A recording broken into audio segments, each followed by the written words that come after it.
In a recent short form video, I explained 3 strategies that I teach gentlemen on how to overcome social anxiety. In that same video, I also spoke about how over 15 million Americans are plagued with the social anxiety disorder. So what does that mean? That means that this is a bigger problem than we would like to admit. So in this video, I'm going to give you 7 strategies on how gentlemen overcome social anxiety. Ready? Let's dive in.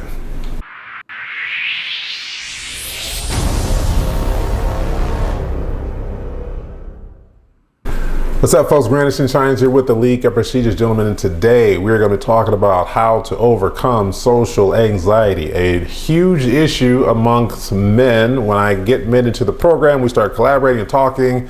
This is something that often exposes itself, and so one of the things that we do is we take a step back and we understand what social anxiety is, and more so how to overcome it.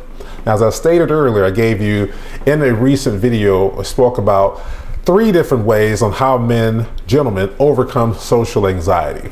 And there's a difference between how the gentleman thinks about it and how the average man thinks about it. The gentleman has frameworks and techniques in which he operates in order to master or overcome social anxiety. The average man doesn't have the framework, doesn't have the techniques, so what he does is he still continues to focus on himself and be centered, focused in his own head, and therefore causing more anxiety. And next thing you know, their doctor is writing a prescription for some sort of medicine. But what if I told you that you didn't need that? What if I just give you strategies on how to overcome and leverage the opportunity at hand? So again, today we're going to be talking about 7 ways a gentleman conquers social anxiety. Mastering his art, mastering the presence skill set, mastering his art of purpose, and mastering his art of authentic connection. Because when it comes right down to it, that's what we're focused on, and that's what we're supposed to be centered on when we start talking about how to leverage these techniques over how we're currently or how we're feeling. But as I stated earlier, it's all about how do we become the man who can trust in himself first. That's what the LPG community is all about. LPG helps men move from drifting to directed. How? Through frameworks, through different opportunities of understanding how to collaborate, through understanding how to become even more skillful. From potential to performance, releasing that potential and actually performing in the real world. And from average standards to gentleman standards, understanding how character, integrity, confidence, all of that is leveraged. Because when a man learns to lead himself first, he gains the ability to lead in every area, every domain of life. And we have identified 12 different domains in life. Our whole entire program is centered on mastery in all these 12 opportunities, from physical to parental, from financial to spiritual to business, communication, and so forth and so forth. The future is waiting for those guys who are ready to position themselves as more astute in this area. So first of all, before we dive into it, let's make sure that we understand one thing. Social anxiety is not something, and I said this earlier on, but I want to re-emphasize this point. Social anxiety is not something that you continuously have to deal with. Now, there will be people in the comments, there will be people that have a totally different mindset in understanding how this really works. But when it comes right down to it, we're going to dispel the myth. Confident men never get nervous. No, we do. Gentlemen get nervous. I oftentimes, before I take the stage, oftentimes before I'm in a group and I'm talking to a group of men and or business folk about leadership and other skill sets, I often get nervous. But it's me understanding how to regulate my nervous system and how to apply certain techniques and hacks in order to circumvent the nervousness and not even show it. Because once I get started, then as you may see, as you'll experience later on, once you get started, everything else subsides. It has everything to do with what's embedded in this particular presentation that I'm showing you right now. Everything has an opportunity to leverage the right way. So the reality is that people who are highly successful, businessmen, entrepreneurs, leaders, all these people have an opportunity to coach. They do get nervous. The difference is, how do we communicate through a certain framework and techniques in order to make this work for them? Every single person has an opportunity to experience some nervousness in some domain in life. It may be introducing yourself to someone new. We'll talk about that shortly. But understanding that when it comes down to it, we have to overcome, and there are certain techniques that we can do from a physical standpoint and a nonverbal standpoint. It's a physical and verbal standpoint in order to make this happen the way we want. The difference is that gentlemen refuse to operate in the feeling, okay? That nervousness feeling, we refuse to operate there. It doesn't overtake us. It doesn't dictate our behavior. It doesn't become what you see. What happens is we overcome by certain things that we're going to reveal here right now in this very presentation. So let's start talking about, first of all, let's understand this. The secret is not volume. Yes, paralinguistics has its place, the speed, the pitch, the volume, the inflection, the pace at which you speak. But when it comes right down to it, understanding how to communicate effectively is not about volume. Understanding how to overcome social anxiety is not about volume and or having a facade or performance. A gentleman does not conquer social anxiety by trying to become the loudest person in the room. Instead, he overcomes it by being comfortable with his own skin and making sure that he's competent in what he's talking about. Competent. And in fact, here's an equation for you, okay? So remember this equation. Because we talk about confidence. And how do you increase confidence? The more accomplishments and the more competent you become, that increases your confidence. That's an equation. That is a lifelong equation that will never, ever, ever go away. Increase your accomplishments and your competence, that will increase your confidence. So when we start talking about how to successfully do this, again, it has nothing to do with volume. It has everything to do with how comfortable you are in your own skin. And one of the things that we have to do in order to make sure that this works right is we have to understand how to have these paradigm shifts. These paradigm shifts are essential in order to place your mindset in the right area. Because if you don't have the opportunity to understand what we focus on as gentlemen, then we can go awry, we can miss the mark. So let's talk about it. So we have here, the dimensions are all the same. We have the goal, the focus, the mistakes, and we have the identity. How it's handled between the average or the anxious mind and the gentleman mindset are totally different. So while one focuses on impressing everyone in the room, the other one's all about how can I contribute, how can I learn, how can I make connections, authentic connections with people. One, in terms of the focus, is more internalized. How do I look? Am I saying the right thing? Do I have something on my face? Am I walking appropriately? All these things that make the person more nervous, or even more so, they further that thought process by understanding how something's going to go awry. A gentleman focuses on how can I add value in this particular instance, in this particular conversation, this particular event. That's what we're focused on. How can I add value? Remember, there are 12 different domains in life. One of these things that we should add value in all these different domains. So it doesn't matter where you are in life, no matter what you're doing in life, we are always centered and focused on how can we add value. The mistakes. One focuses on the mistakes being totally irreversible. It's all bad. The world's going to come to a catastrophic end because I made this one slight mistake. And that's very, very self-centered thinking. In fact, in our program, we have what we call the 5 levels of thinking, one of the modalities. Self-centered thinking, that's innate. Can't help that, you're born with that. Innate, self-centered thinking, altruistic thinking, expressive thinking, energetic thinking, then expansive thinking.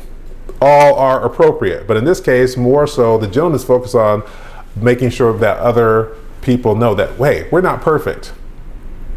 We make mistakes. It's not that we accentuate those mistakes, it's that they happen, we continue to flow on. It doesn't dictate how we are going to crumble or fall under the pressure of someone seeing or witnessing our mistake. It's not about that. What it is about, when it comes down to identity, is understanding that we don't need the validation, we don't need the approval of everyone else in the room. It's not about that. They are going to have a perceived or a perception about you that you're going to create, that you can influence. Has everything to do with your brand, another conversation from the time, but the gentleman is more grounded in his purpose. He's grounded in his integrity. He's grounded in his character. Big difference, big paradigm shift. Because we're focused on our purpose, nothing's going to shift us from or deter us from the thing that we're going after. What is the common goal there? Whatever that is for that particular moment. So as we're walking forward and we're thinking forward in terms of understanding how to facilitate the right mindset, here's where we're going to now dive into the 7 techniques that I have introduced to a plethora, many gentlemen around the entire world, and trust me, it works. I haven't had one client yet that hasn't practiced this and said it hasn't worked. That has practiced, I should say, and said it hasn't worked. Every single person can overcome social anxiety, but it is going to take work. It's going to take you getting out of your own head. And the first one is going to be the foundation of understanding how to make this work and leverage this out in the real world. So let's talk about number 1. Shift your focus from yourself to others. The first one here on the left side of the graphic is all about you being in your own head. This is why you have the social anxiety, and you further that thought process being in your own head with calculating or thinking of things that might not ever come to pass in the future. That's where anxiety comes from. And because you're so focused and self-centered in this particular asset, in this particular mindset, you don't have the opportunity to be an asset to other people in the room. So when you shift your thought process, and again, this is the foundation, you have to start focusing on others.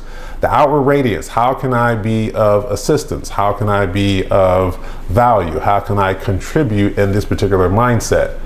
And if you never get to that point, you're going to lose out on a lot of authentic connections that you could make. And every gentleman understands that the relationships are key. And making these authentic connections are important for us to move forward, because in order for you to be successful in every other area of life, not only do you have to have self-mastery, but you also have to have relationship mastery. But self-mastery is first. And most gentlemen have not been given a framework in which to master himself.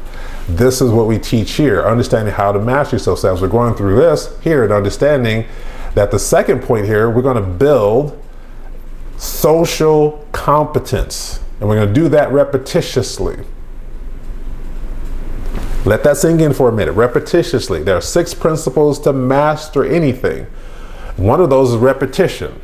Audio, visual, kinesthetic. The first 3 are learning styles, meditation, repetition, and teach. Those are the 6 principles of mastery. We talk about this also in our program. So you have to understand that repetition is part of this. So here are 4 things I'm going to give you to do that you can utilize every single day. Let's start at the top. First, start 1 conversation per day. How do you start a conversation? The easiest way to start a conversation is to give a compliment. An authentic compliment. You must make it authentic and real. People can read through the facade and the phoniness, the performance. Point number 2 I have here, going to the left, going clockwise here on this little track that I have here. Introduce yourself to 1 new person per week. How do you introduce yourself to a new person? A good way to do that is, again, start off with a compliment. It's the easiest way. The easiest way. Find something genuinely from a man and a woman to initiate a conversation. A guy, it could be his timepiece. It could be his tie or ascot, something he has different. It could be another accoutrement like a bracelet or something else. It could be his shoes. A woman, same thing. Compliment, find something to compliment and make the compliment not weird or creepy. A genuine compliment. You notice, I noticed you have a nice smile. Just wanted to say hi. What's your name? My name is Anderson. Okay, your name is whatever, right? And continue on. First impressions, I don't want to make you overly anxious, but first impressions, I did another video on that, and we'll do another long form video, but I do have a short form video. Go to one of the page, you can see the video making first impressions. That is key also. 3 to 5 seconds to make that first impression. You want that to be fantastic. I give a framework in that video also on how to make sure you have that. Then the last 3 things, have this in your back pocket. The last thing I should say, have these 3 things in your back pocket. 3 authentic questions. It doesn't matter what they are.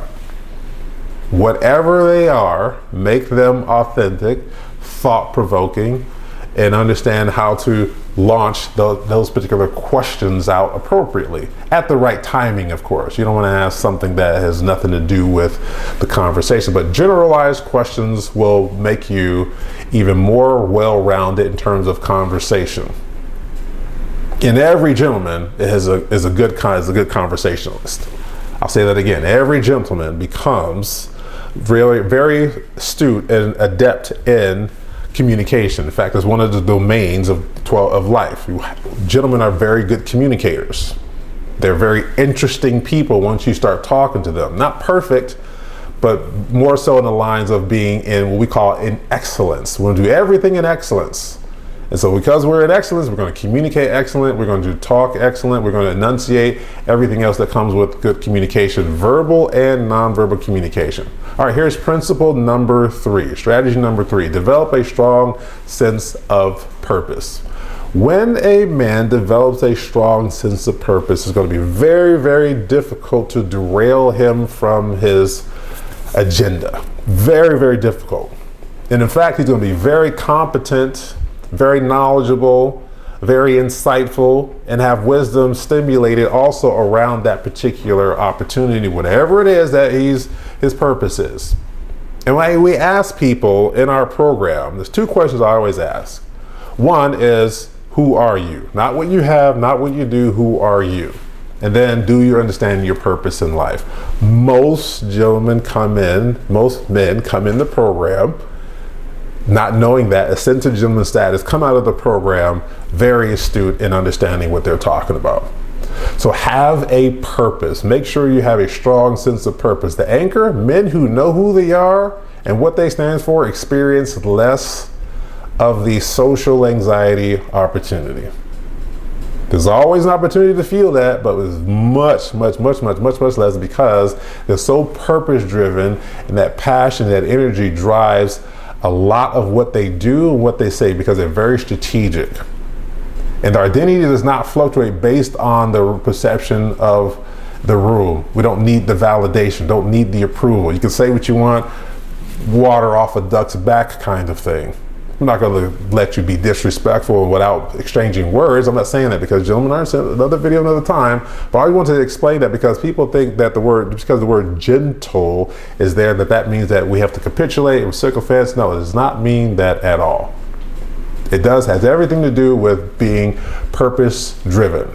And when you're purpose driven, you stay on the right path always, because that's what drives you. The mission statement here, the purpose driven gentleman walks in a mission greater than impressing people. That's the main thing right there. I'm gonna let it resonate right there, because we all come in with the same opportunity. How can we contribute?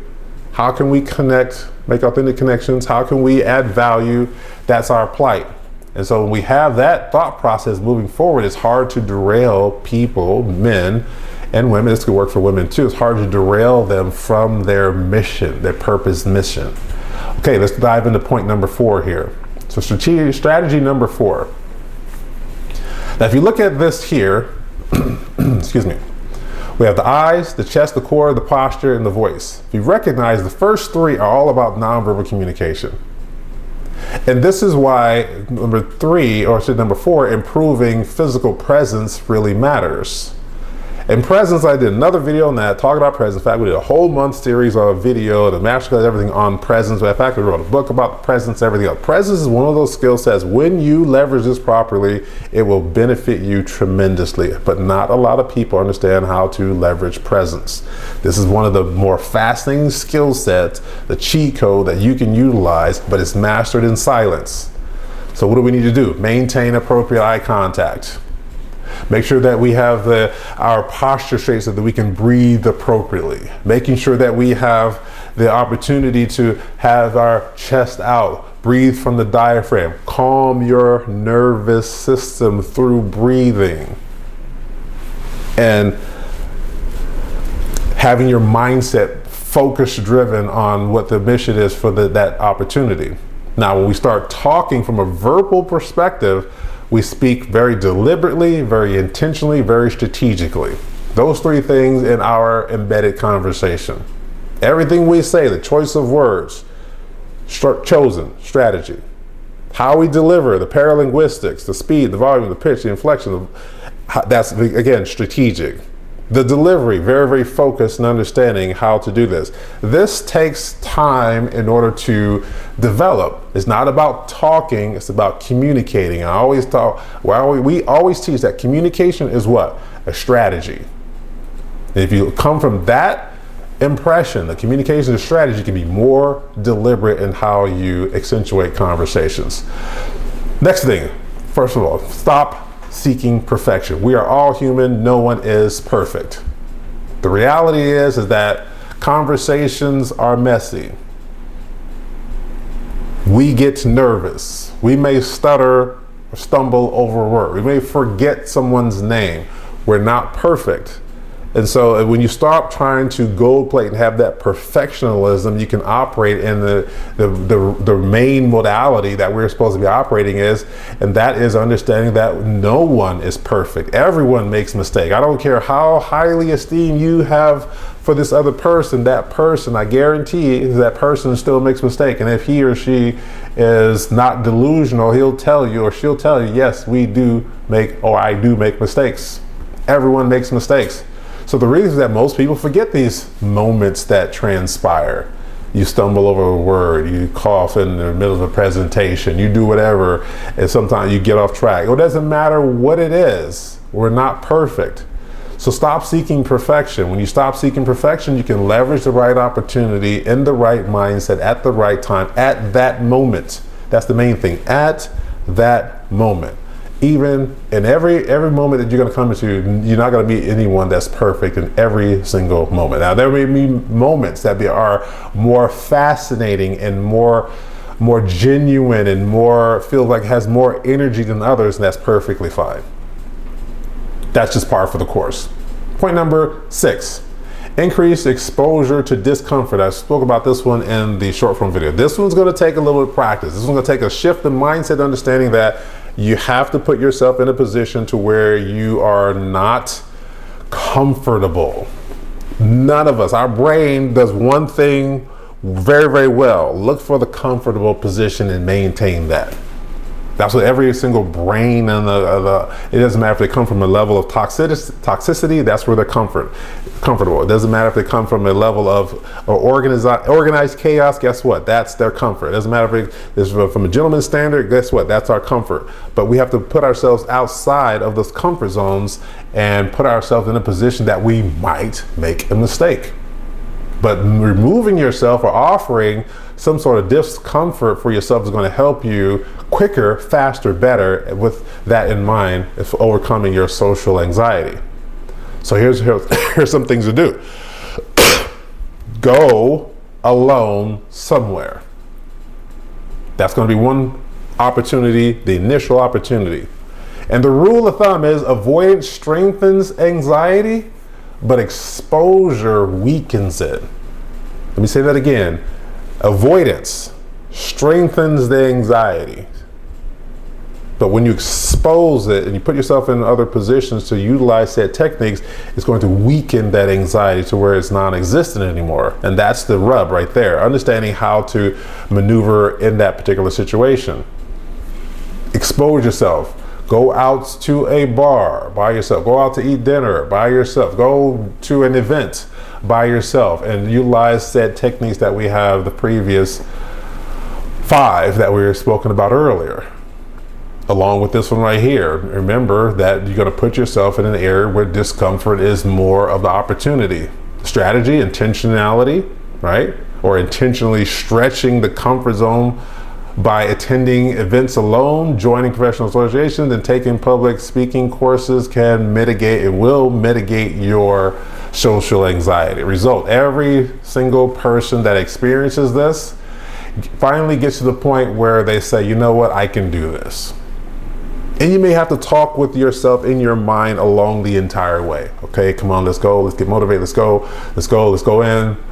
Make sure you breathe properly, make sure you walk properly. You have to talk to yourself inside your head. Every gentleman knows this part as well. That's one of the secrets to gentlemen being more well-rounded and perfect, and seemingly perfect in their environment, is that we talk to ourselves in our head several times throughout the interaction.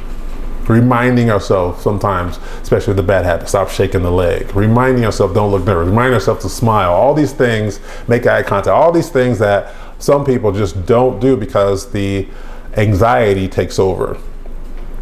But we can master that. We can master over that. Here's point number 7, last one. Build confidence through achievement. As I stated earlier, the same equation still makes sure that it is applicable in this situation. Increase accomplishments. Increase competence will increase confidence in every single area. If you have more accomplishments in the 12 domains in life, 12 areas of success in life, 12 domains, same thing. If you have more competence in those areas as well, you will have more confidence in those same 12 areas. And that's what it's all about. Understanding how to become the man that is confident in his being. And there's only one way to get more confident. And that is the equation that I gave you. More achievements, more accomplishments, more competence equals higher confidence. Because when it all comes down to it, here's the core philosophy. Confidence is not the absence of anxiety or nervousness. Confidence is the ability to move forward even when anxiety is present.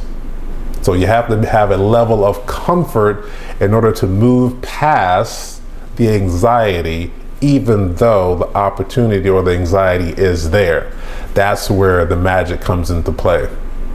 And once we understand that, we can leverage said opportunities and make sure that we abide by the gentleman's creed, which is the goal is not to become fearless. The goal is to become so grounded in your presence, the values and the character, that temporary nervousness no longer controls your decisions. Temporary nervousness. It doesn't last long. That's a really key point there. Temporary nervousness. Temporary. And we can mitigate the length of that temporary environment or nervousness or anxiety by accomplishing more, getting more confidence, getting more competence, which increase our competence. And make sure that we understand how to leverage go forward. Because again, every man needs to understand how to trust in himself first. If you can trust in yourself first, then if you can trust to be the kind of man that trusts in yourself first, you will trust in yourself in order to have the successes that you need to have in life. And that has everything to do with being socially calibrated. That's what this whole month we were talking about, the social opportunity, being socially calibrated in the right mindset, the right thought process, so that we have so you can be the transformed man that you want to be. So you can accomplish more. You know that there's more to you than what you have already accomplished. And that has everything to do with said frameworks that you need to learn, said thought process you need to learn, and then move that forward. Go to leagueofprestigegentlemen.com/The Forge. Read about that particular program, $30 a month. That's all that one is about, but it teaches men how to become more of the man that you want to be, the trusted man, in terms of your own accountability, in terms of your own thought processes, in terms of how you facilitate the right way of going forward into the opportunity of life. Finally, find us on any social media, type in the League of Prestigious Gentlemen or LPG, the movement. This is all about a movement of how to get more men into the rightful positions of being leaders in their lives. Being the first, the man that you can trust, and then everything else will follow. Success and everything else, and every other domain, the other 12 domains of life will follow. All right, folks, Grandison Shine signing out. Until next time. Talk to you later. Bye.